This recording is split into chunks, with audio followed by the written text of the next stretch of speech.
Bismillahirrahmanirrahim. Assalamualaikum warahmatullahi wabarakatuh.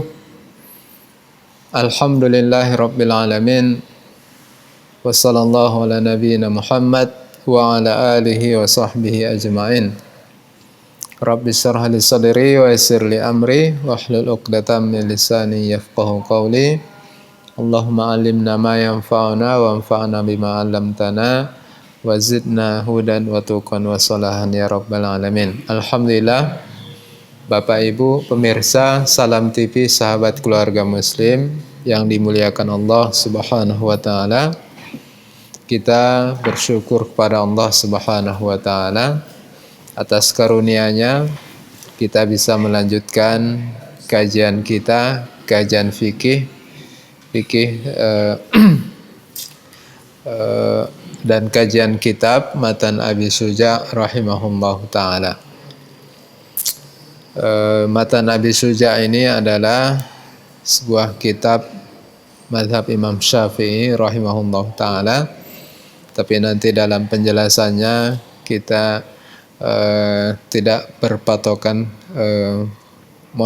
tidak patok mati, ya, tidak paku mati dengan mazhab Imam Syafi'i. Kalau kira-kira ada nanti beberapa pendapat yang mungkin tidak sejalan dengan hadis Nabi atau tidak sesuai dengan pendapat yang kuat, kita coba menjelaskan pendapat yang terkuat insyaallah. Bapak Ibu pemirsa Salam TV, sahabat keluarga muslim yang dimuliakan Allah Subhanahu wa taala. Alhamdulillah kita sudah sampai di pembahasan haji dan umroh, Kitabul Hajj. Haji adalah sebuah ibadah yang sangat mulia. Bahkan ibadah haji adalah merupakan rukun Islam yang kelima. Sebagaimana disebutkan dalam hadis Rasulullah sallallahu alaihi wasallam, bunyal Islamu ala khamsin, syahadati an la ilaha illallah wa anna Muhammadar Rasulullah wa iqamis shalah wa ita'iz zakah wa shaumi Ramadan wa hajjil bait. Jadi dalam hadis ini jelas tegaskan bahwa haji adalah merupakan salah satu rukun Islam. Dan ibadah haji itu memiliki banyak sekali keutamaan. Di antaranya adalah sebagaimana disebutkan Rasulullah sallallahu alaihi wasallam dalam hadis yang sahih riwayat Imam Bukhari dan Muslim, al-hajjul mabrur laisa lahul jaza illal jannah. Haji yang mabrur, haji yang baik, haji yang bagus, yang dilakukan dengan memenuhi syarat, rukun, sunnah-sunnahnya, larangan-larangannya tidak dilanggar dan seterusnya, maka laisa lahul jaza illal jannah. Tidak ada balasan yang setimpal baginya kecuali adalah surga Allah Subhanahu wa taala. Dan dalam hadis yang lain juga riwayat Imam Bukhari dan Muslim, Rasulullah sallallahu alaihi wasallam mengatakan, siapa yang berangkat haji kemudian dia tidak mengeluarkan kata-kata yang buruk, dia tidak melakukan pelanggaran-pelanggaran, kemaksiatan-kemaksiatan, niscaya dia akan kembali ke negerinya dalam keadaan dosanya diampuni sebagaimana seorang bayi yang baru dilahirkan ibunya, bersih, tidak memiliki dosa sama sekali. Masya Allah.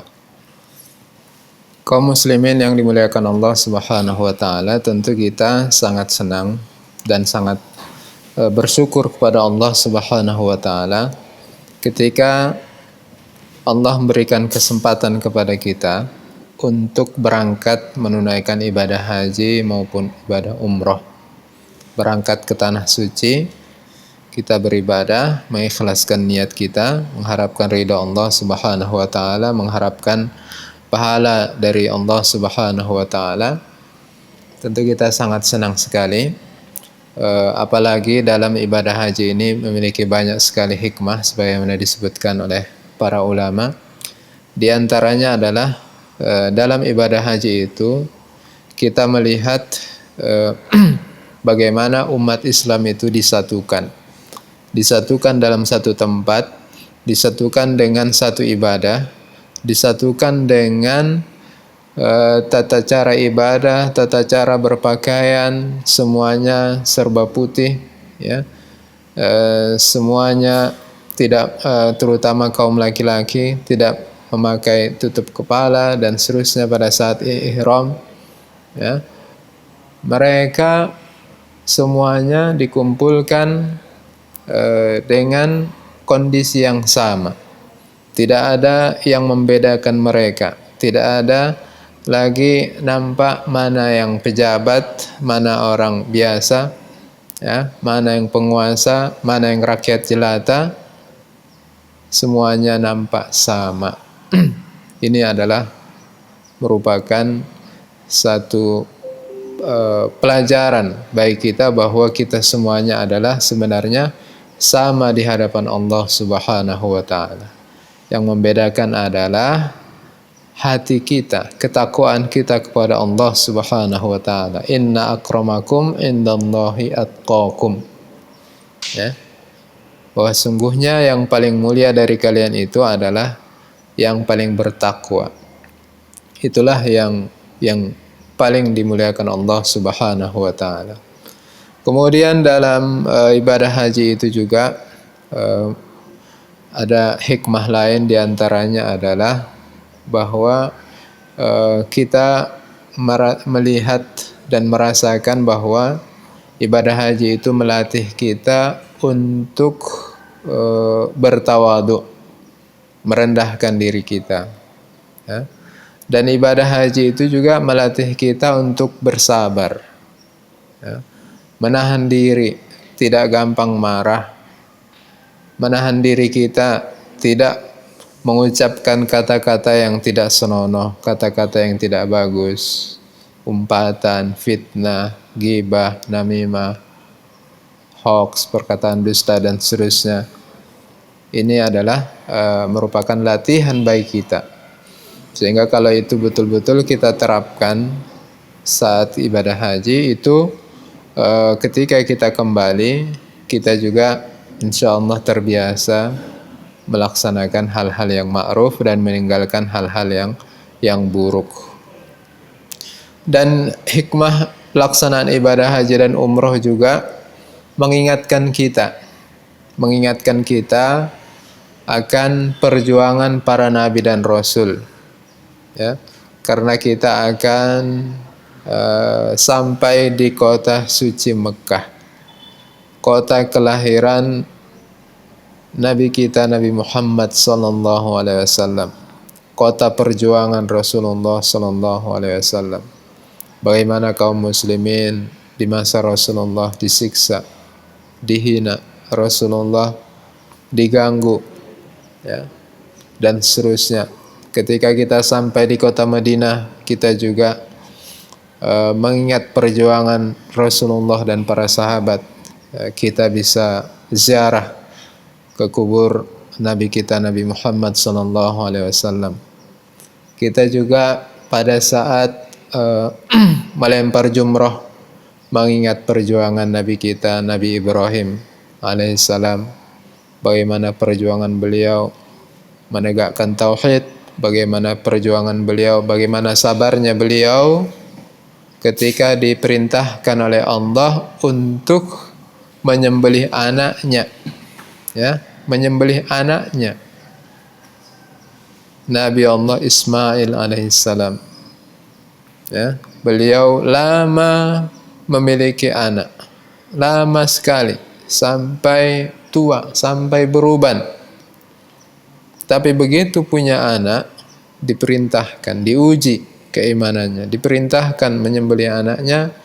Namun beliau adalah Abul Anbiya, ya, bapaknya para nabi. Beliau hanya mengatakan sami'na wa ta'na, hanya tunduk dan patuh pada semua perintah Allah Subhanahu wa taala. dan mengingatkan kita bagaimana Nabi Ismail sebagai seorang anak yang sabar dan taat kepada orang tuanya. Sabar dan taat kepada perintah Allah Subhanahu wa taala dan seterusnya. Jadi dengan kita berangkat ibadah haji atau umroh, ya, kita tidak sekedar jalan-jalan, tapi betul-betul kita hayati semua aktivitas, semua kegiatan ibadah haji dan umroh itu, maka kita insya Allah akan bertambah keimanan kita, akan bertambah kuat keimanan kita kepada Allah Subhanahu wa taala. Baik Bapak Ibu pemirsa Salam TV yang dimuliakan Allah Subhanahu wa taala. Selain keutamaan yang disampaikan oleh Rasulullah tentang pelaksanaan ibadah haji, beliau juga memberikan peringatan kepada orang yang mampu ibadah haji namun tidak melaksanakannya, sebagaimana disebutkan Rasulullah sallallahu alaihi wasallam dalam hadis yang diriwayatkan oleh Imam Tirmidzi. Rasulullah mengatakan, man malaka zadan wa rahilatan, man malaka zadan wa rahilatan tablughu ila baitillah wa lam yahuj fala alaihi an yamuta yahudiyan au nasraniyan. Siapa yang memiliki perbekalan, siapa yang memiliki perbekalan dan kendaraan yang bisa mengantarkannya ke Baitullah, namun dia tidak berangkat ke Baitullah, tidak berangkat haji, maka silahkanlah, ya, silahkanlah dia mau mati dalam keadaan Yahudi maupun mati dalam keadaan Nasrani. Ini adalah peringatan keras dari Rasulullah sallallahu alaihi wasallam. Karena memang dalam Al-Qur'an Allah Subhanahu wa taala menegaskan dalam surat Ali Imran ayat 97, Allah berfirman, a'udzubillahi minasyaitonir rajim, walillahi 'alan nasi hajjul baiti man istata'a ilaihi sabila. Dan untuk Allah, semata-mata untuk Allah, wajib manusia itu berangkat menunaikan ibadah haji. Atas siapa? Atas orang-orang yang mampu untuk menunaikannya. Wa man kafara fa innallaha ghaniyyun 'anil 'alamin. Siapa yang kufur, siapa yang mengingkari perintah Allah ini, tidak mau melaksanakan perintah Allah ini, tidak mau berangkat haji padahal dia mampu, maka di akhir ayat Allah juga memberikan peringatan, fa innallaha ghaniyyun 'anil 'alamin. Sungguh Allah itu maha kaya atas seluruh alam semesta.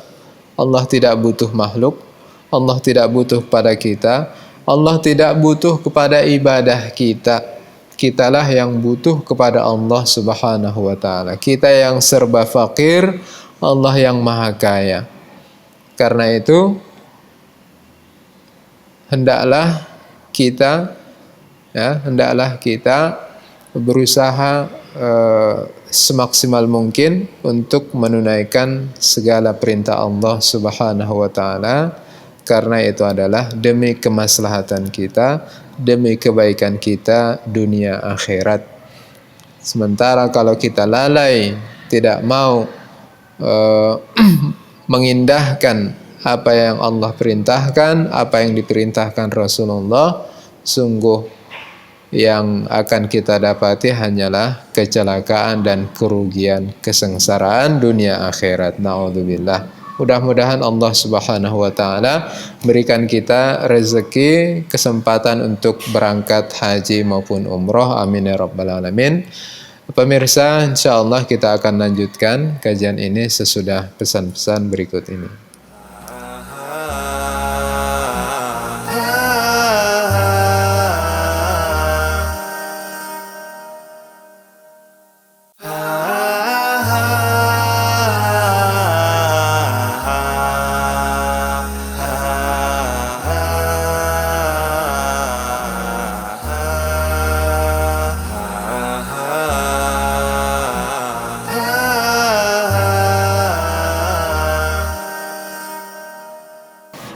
Alhamdulillah, Bapak Ibu pemirsa Salam TV, sahabat keluarga muslim, kita lanjutkan kajian kita pembahasan tentang Kitabul Hajj.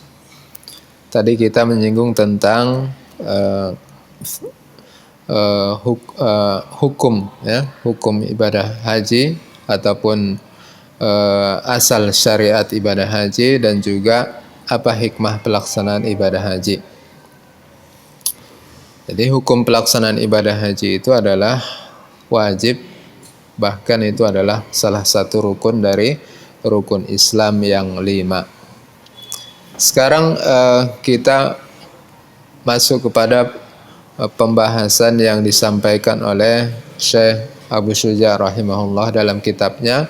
Beliau mengawali pembahasan tentang ibadah haji ini dengan syarat wajib haji.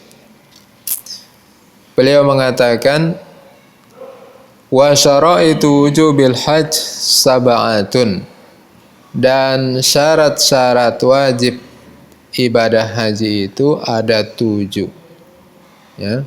Ketika yang 7 ini tidak ada, maka tidak wajib bagi kita untuk menunaikan ibadah haji. Tapi boleh, ya, bukan tidak boleh.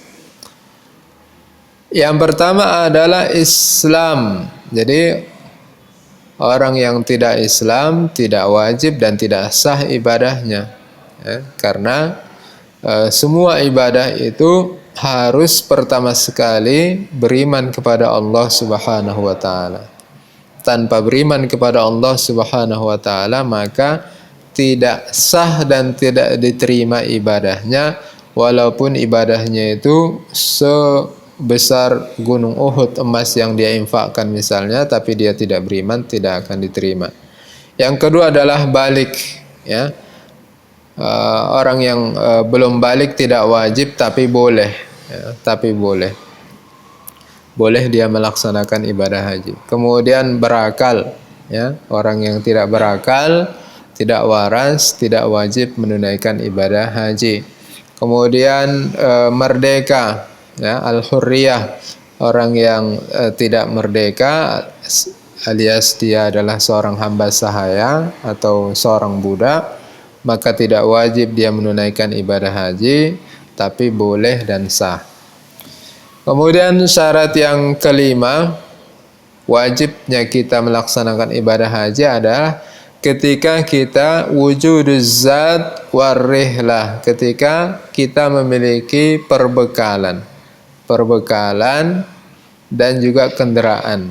Perbekalan ini tentu perbekalan kita yang akan berangkat safar haji, dan juga perbekalan orang yang wajib kita tanggung makannya. Kalau kita seorang bapak, berarti kita wajib menyiapkan perbekalan untuk anak kita, untuk istri kita, ya. Kalau hanya memiliki perbekalan untuk kita, tapi untuk anak istri tidak ada, maka belum wajib kita berangkat haji. Bahkan bisa jadi haram kalau kita berangkat meninggalkan anak istri kita dalam keadaan terlantar. Itu bisa haram karena kita meninggalkan kewajiban kita yang lain, yaitu memberikan nafkah untuk anak istri. Kemudian yang keenam adalah takhliyatut thoriq, atau dengan bahasa lain amnut thoriq, jalan yang bisa mengantarkan kita ke Baitullah itu jalannya aman, relatif aman, tidak ada di sana huru-hara, tidak ada peperangan, tidak ada para perampok, orang yang membegal orang-orang yang lewat di jalan dan seterusnya. Jadi jalannya itu aman. Kalau tidak aman, tidak wajib kita untuk berangkat haji.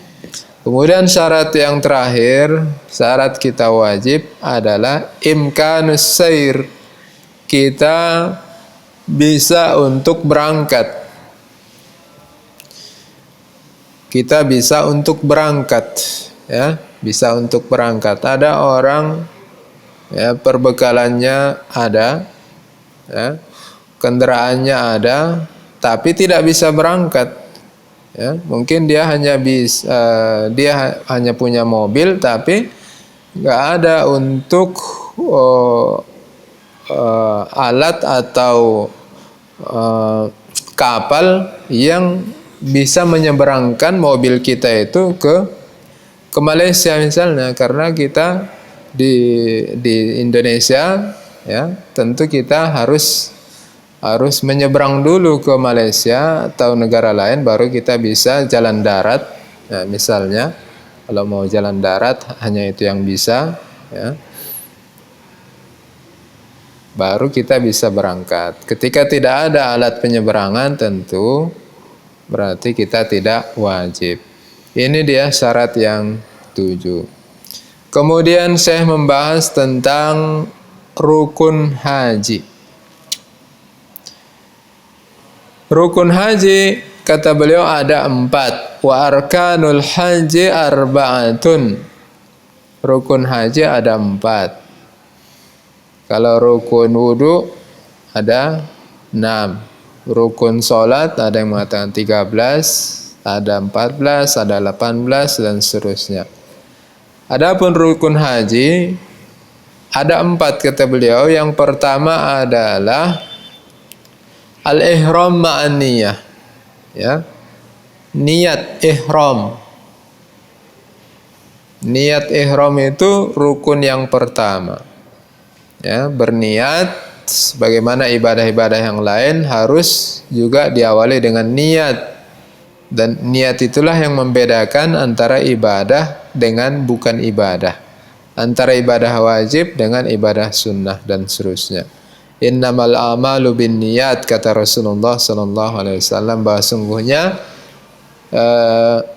amal ibadah itu tergantung niatnya. Dengan niat itu bisa membedakan apakah yang kita kerjakan itu adalah ibadah atau aktivitas biasa seperti mandi wajib misalnya. Mandi wajib, semua orang mandi setiap hari. Tapi antara ibadah mandi wajib dengan mandi biasa itu sama-sama mandi, sama-sama mengucurkan air ke seluruh tubuh. Tapi apa yang membedakan keduanya itu niat. Begitu juga ibadah haji. Ada orang yang berangkat haji memakai pakaian ihram, tapi niatnya bisa jadi niatnya adalah umroh. Tentu ini tidak bisa dikatakan haji. Atau niatnya adalah untuk mendapatkan sanjungan dari manusia, pujian. Berarti ini adalah niat yang salah. Berarti bukan lillahi ta'ala. Karena itu ibadahnya tidak diterima oleh Allah subhanahu wa ta'ala. Jadi yang pertama adalah niat beserta ihram. Ihram, memakai pakaian ihram. Ya, memakai pakaian ihram disunnahkan mandi. Ya, mandi sebelum pakai pakaian ihram, pakai wangi-wangian. Ya. Kemudian pakai pakaian ihram. Bagi laki-laki nanti ada syaratnya, yaitu pakaian itu tidak boleh yang berjahit. Dia hanya sekedar satu kain saja atau 2 kain, 1 kain untuk sarung, 1 kain untuk menutup bagian atas badan kita, pundak ataupun dan perut. Jadi ini yang pertama, al-ihram ma'an niyah. Kemudian yang kedua, rukun yang kedua dari haji adalah al-wukuf bi Arafah. Wukuf di Arafah. Jadi wukuf di Arafah ini tanggal 9 Zulhijjah. Adapun ihram tadi, niat ihram itu tentu adalah sebelum tanggal 9, minimal dia tanggal 8, minimal tanggal 8 Zulhijjah, ya. Tanggal 8 Zulhijjah kita berniat ihram ibadah haji. Dan tanggal 9 itu kita wukuf di Arafah. Ya. Wukuf di Arafah itu rukun. Kalau kita tinggalkan tidak sah ibadah haji kita. Maka tanggal 9 itu pagi-pagi kita berangkat, ya, berangkat ke Arafah. Kita salat, ya, salat zuhur dan asar di sana jamak takdim, ya, jamak takdim. Wukuf artinya adalah berhenti sejenak, ya, berhenti. Jadi dia minimal berhenti sejenak di Arafah. Disunnahkan kita zuhur sudah sampai di sana. Tapi kalau tidak bisa, ya minimal sebentar waktu asar sampai maghrib misalnya. Kemudian rukun haji yang ketiga adalah tawaf. At-tawaf bil bait. Ya. Tawaf di Ka'bah. Tawaf yang dimaksudkan di sini adalah tawaf ifadah. Tawaf itu ada beberapa jenis, ya. Ada tawaf sunnah. Tawaf sunnah bukan orang yang bukan haji, maka setiap masuk Masjidil Haram disunnahkan tawaf. Kemudian untuk orang yang haji, ya, mereka juga ada tawaf sunnah, yaitu tawaf al-qudum. Pertama sekali kita sampai di Masjidil Haram, kita sunnah untuk tawaf qudum. Kemudian ada yang hukumnya wajib, yaitu tawaful wada, ketika kita akan meninggalkan kota suci Mekah. Apakah kita mau berangkat ke Madinah atau ke kota lain, atau bahkan kita mau balik kampung, kita mau pulang ke Indonesia, maka kita tawaf wada dulu. Dan ada yang hukumnya rukun, itulah dia tawaful ifadah. Tawaful ifadah adalah tawaf yang dilakukan pada tanggal 10 Zulhijjah. Ya, pada tanggal 10 Zulhijjah, pada tanggal 10 Zulhijjah itu ada beberapa kegiatan yang dilakukan. Ya, yang pertama adalah tawaful ifadah, kemudian ada mencukur rambut atau memotong rambut, kemudian ada melempar jumroh, ya. Kemudian ada menyembelih hewan. Jadi tawaf ifadah itu bisa dilakukan duluan atau belakangan. Bisa mencukur dulu, bisa melempar jumroh dulu, bisa tawaf dulu. Ya, yang manapun dilakukan duluan itu boleh. Inilah merupakan salah satu keringanan dalam Islam dan kemudahan yang diberikan Islam kepada kita dalam melaksanakan ibadah. Karena Allah mengatakan fattaqullaha mastata'tum. Bertakwalah kamu kepada Allah semampu kamu. Apalagi ketika kita melakukan ibadah haji itu, ya, kalau harus tawaf ifadah dulu baru yang lain, harus itu, tidak boleh diberikan pilihan yang 3 tadi itu.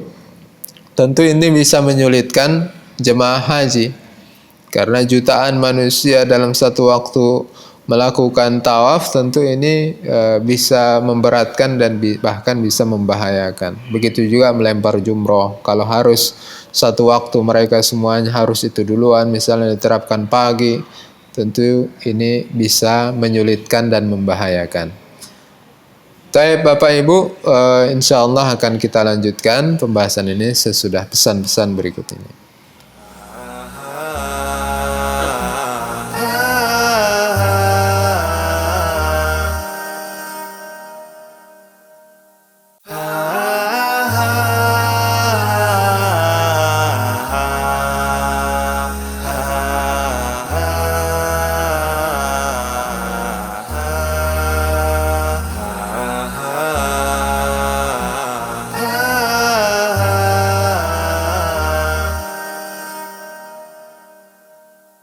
Alhamdulillah Bapak Ibu pemirsa Salam TV, sahabat keluarga muslim, kita lanjutkan kajian kita. Tadi kita menyinggung tentang rukun haji.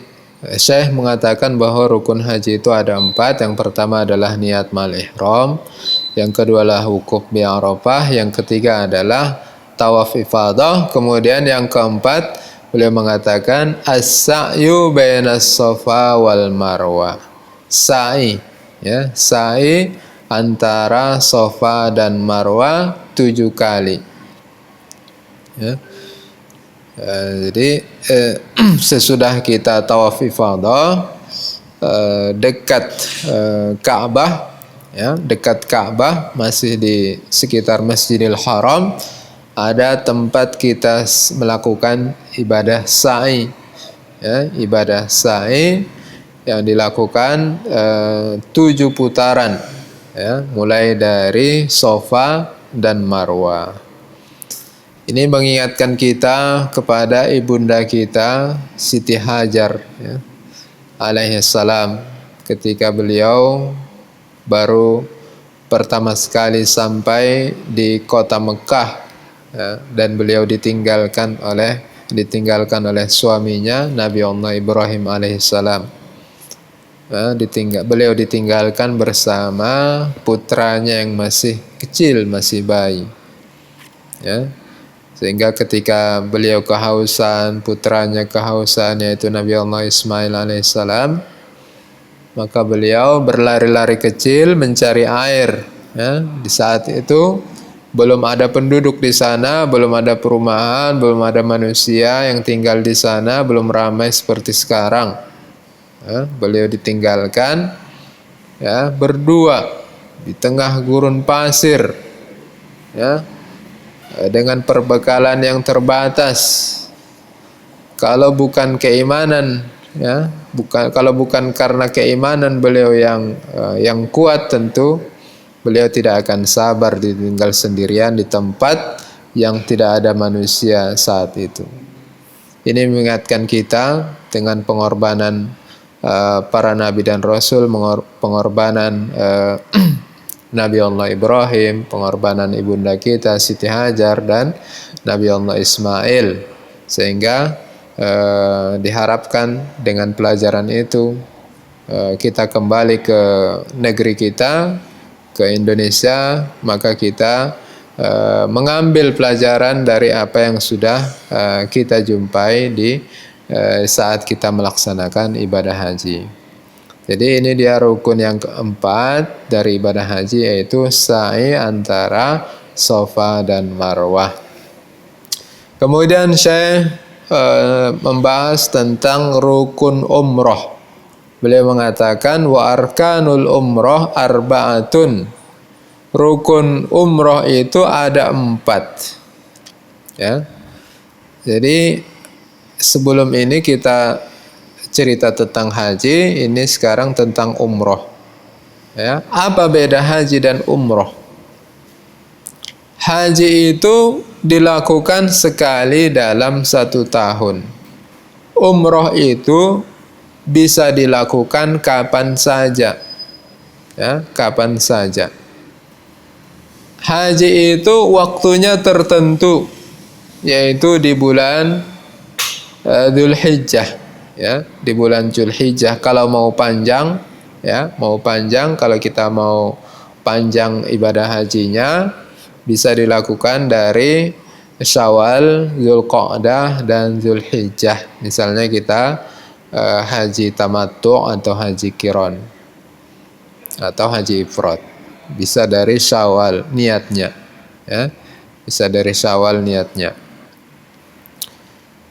Jadi haji itu waktunya tertentu di bulan-bulan tertentu, sementara umroh itu bebas. Bulan apa saja, hari apa saja boleh. Kemudian perbedaan selanjutnya, haji itu relatif waktunya lebih panjang. Ya. Pelaksanaan ibadahnya lebih panjang, kegiatannya lebih banyak, sementara umroh itu pelaksanaannya sebentar. Ya, tidak sampai 1 hari umroh bisa kita selesaikan, dan relatif kegiatan dalam ibadah umroh itu lebih sedikit dari ibadah haji. Kalau terkait hukum antara keduanya, haji itu adalah rukun Islam dan wajib dilakukan oleh umat Islam bagi yang mampu dengan syarat yang sudah disebutkan tadi.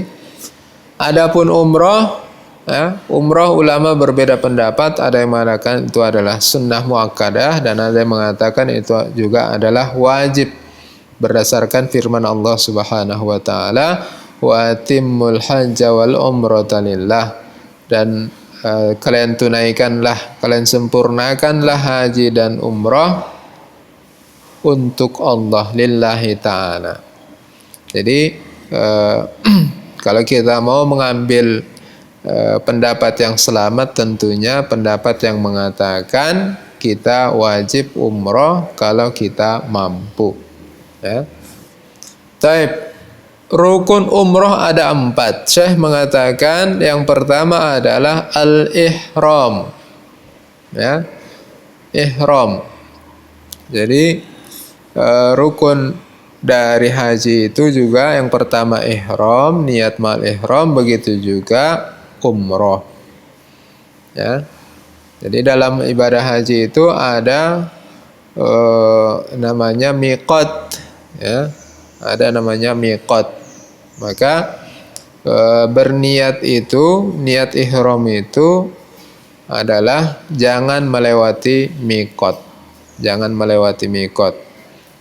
Kalau kita dari Indonesia biasanya itu miqatnya adalah Yalamlam, ya. Atau ada miqat yang lain kalau kita berangkat dari Madinah, ada miqat yang lain. Jadi dari situlah kita berniat, dari situlah kita memakai pakaian ihram.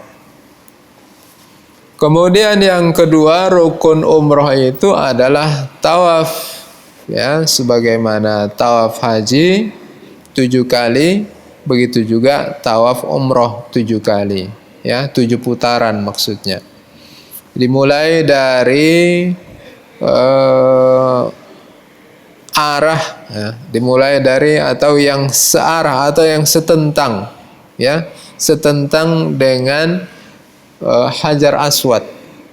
Jadi kalau inilah dia Ka'bah, kemudian sebelah sini adalah Hajar Aswad, maka kita tawafnya setentang dengan Hajar Aswad. Itulah mulainya.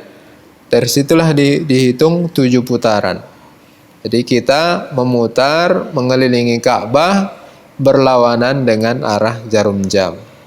Jarum jam begini ke kanan, kalau kita tawaf ke memutar berlawanan dengan arah jarum jam, dimulai dari arah dan setentang dengan Hajar Aswad, dan di Masjidil Haram itu biasanya ada tandanya, ya, apakah warna hijau, lampu hijau atau apa, nanti bisa diperhatikan di sana. Atau ditanya kepada mutawifnya, pembimbingnya. Karena tawaf itu kadang bisa jauh dari dekat Ka'bah, jauh dari Ka'bah, ya.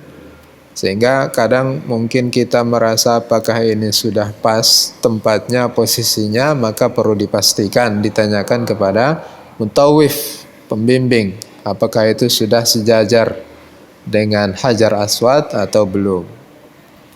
Jadi diawali dari arah itu, kemudian diakhiri juga dari situ.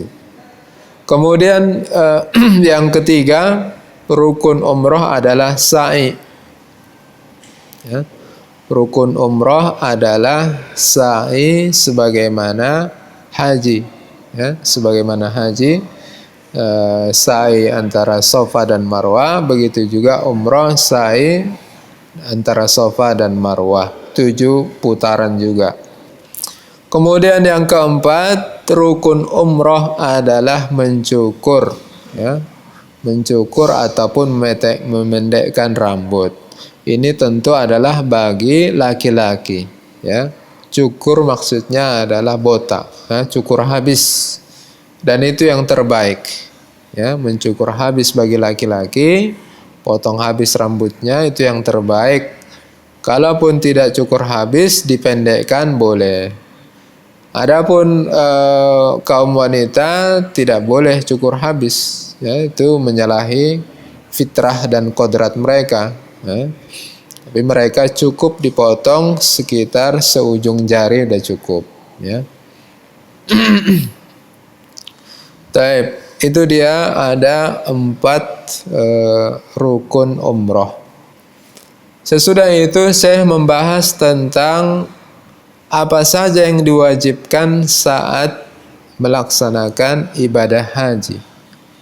Wa wajibatul haji gairul arkan salasatun. Kewajiban ibadah haji itu, ya, hal-hal atau amalan-amalan yang wajib dilakukan saat ibadah haji itu ada 3. Ya. Wajibatul haji gairul arkan salasah. Amalan yang wajib yang tidak sampai hukumnya rukun ada 3. Jadi kalau tadi ada rukun haji itu ada 4, hukumnya wajib, ya. Ini juga wajib, cuma dia tidak sampai derajat rukun, ya. Kewajibannya itu tidak seperti wajibnya rukun. Rukun itu sangat wajib. Adapun yang akan disebutkan ini adalah hukumnya wajib di bawah rukun. Ya. Apa itu? Yang pertama kata beliau adalah al-ihram minal miqat. Kewajiban yang pertama saat haji itu adalah kita melakukan ihram dari miqat, baik itu miqat zamani maupun miqat makani. Miqat zamani itu adalah waktu pelaksanaan ibadah haji, yaitu Syawal, Dzulqa'dah, dan Dzulhijjah. Tidak boleh kita niat ihram, ya. Tidak boleh kita niat ihram di luar 3 bulan ini. Misalnya bulan Ramadan, di situ kita niat ihram haji, nah itu tidak boleh. Begitu juga miqat makani. Miqat makani itu adalah tempat-tempat, ya, tempat-tempat kita berniat ihram sebelum kita memasuki kota suci Mekah, ya. Jadi sekitar beberapa jam sebelum masuki kota Mekah ada tempat-tempat yang sudah ditentukan oleh Rasulullah Sallallahu Alaihi Wasallam yang disebut sebagai miqat, yang kita tidak boleh melewatinya kalau mau memasuki kota Mekah kecuali kita sudah berniat terlebih dahulu dari situ. Taib, Bapak Ibu pemirsa Salam TV, sahabat keluarga muslim yang dimuliakan Allah Subhanahu wa taala. Sampai sini pembahasan kita terkait ibadah haji. Jadi kesimpulannya, yang pertama adalah bahwa ibadah haji itu adalah merupakan satu kewajiban kita umat Islam. Bahkan itu adalah salah satu dari rukun Islam yang 5 yang wajib untuk kita lakukan saat kita mampu melakukannya, saat kita memiliki perbekalan, saat kita memiliki kendaraan yang bisa mengantarkan kita untuk menunaikan ibadah haji. Kemudian ibadah haji juga memiliki banyak sekali hikmah dan faedah, yang diantaranya adalah mengingatkan kita dengan perjuangan pengorbanan para nabi dan rasul, dan juga melatih kita untuk bersabar, menahan diri, dan seterusnya. Kemudian rukun haji itu ada 4, ya. Rukun haji ada 4. Yang pertama adalah ihram, niat ma'al ihram. Kemudian yang kedua adalah wukuf di Arafah. Kemudian yang ketiga adalah tawaf ifadah. Kemudian yang keempat adalah sa'i. Kemudian ada rukun umroh juga ada 4. yaitu ihram, kemudian tawaf, sa'i, dan mencukur. Demikian, mudah-mudahan bermanfaat. Wassalamualaikum warahmatullahi wabarakatuh.